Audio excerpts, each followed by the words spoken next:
to start with the letter J. So let's begin like always with slant line up, starting from the baseline blue, going in upward direction till the blue line and then come down as back slant.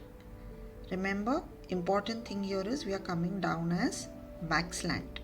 Okay, in this case, if you are going up and then coming down as straight line, which generally most of us do, in that case you will get a straight J.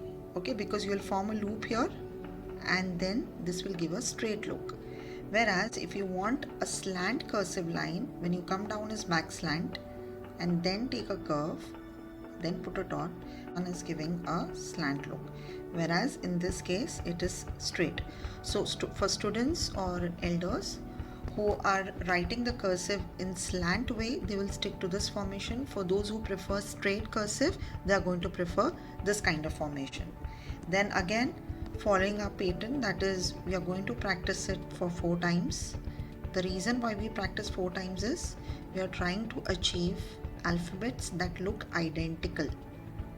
Okay, why identical? So that you have hands on it and every time you are not emerging with a new formation of letter.